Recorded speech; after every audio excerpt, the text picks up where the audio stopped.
ആരോഗ്യം അമൂല്യം.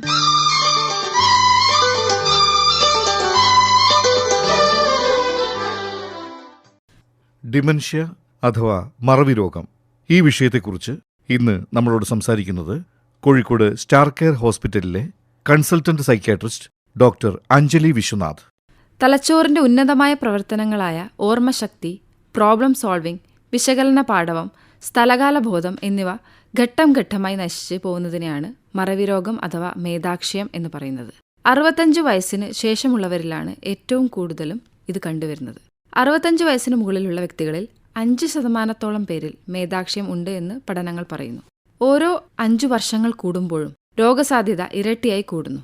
85 വയസ്സിന് മുകളിലുള്ളവരിൽ 45% ആളുകളിൽ പലതരത്തിലുള്ള മറവി രോഗങ്ങൾ ഉണ്ട് എന്നാണ് പഠനങ്ങൾ സൂചിപ്പിക്കുന്നത്. പൂർണ്ണമായി ചികിത്സിച്ച് മാറ്റാവുന്ന ചില മറവിയുടെ കാരണങ്ങളുണ്ട്. ഉദാഹരണത്തിന്, ചില തൈറോയ്ഡ് ഗ്രന്ഥി രോഗങ്ങൾ മറവിയുടെ ലക്ഷണങ്ങൾ കാണിക്കാം.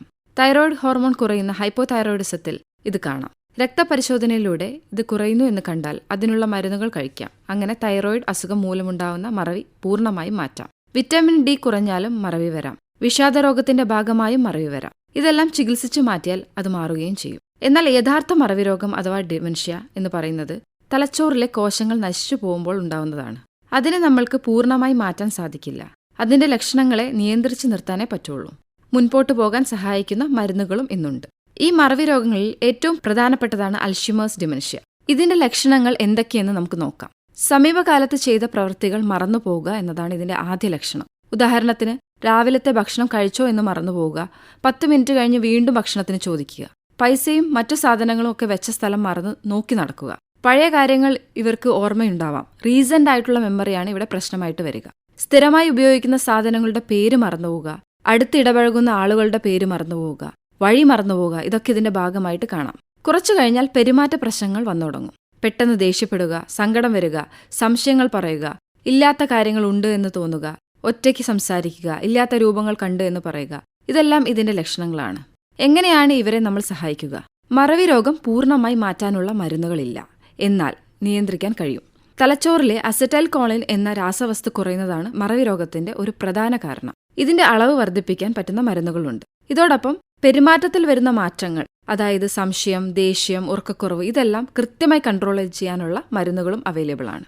മരുന്നുകൾ മാത്രമല്ല, സ്നേഹപൂർണമായ പരിചരണവും ഇവർക്ക് ആവശ്യമാണ്. പലപ്പോഴും മറവി രോഗം വരുമ്പോൾ അവർ പറയുന്ന കാര്യങ്ങൾ വേണ്ടത്ര ശ്രദ്ധ നമുക്ക് കൊടുക്കാൻ പറ്റാറില്ല.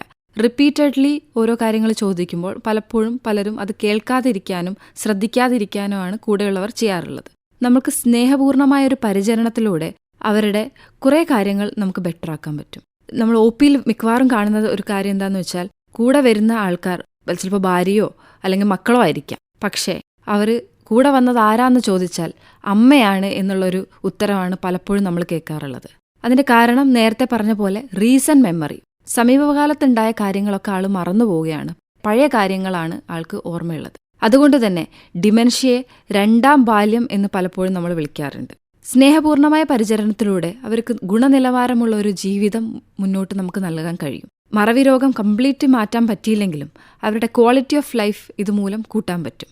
ഡിമെൻഷ്യ അഥവാ മറവി രോഗം, ഈ വിഷയത്തെക്കുറിച്ച് ഇതുവരെ നമ്മളോട് സംസാരിച്ചത് കോഴിക്കോട് സ്റ്റാർ കെയർ ഹോസ്പിറ്റലിലെ consultant psychiatrist doctor Anjali Vishwanath.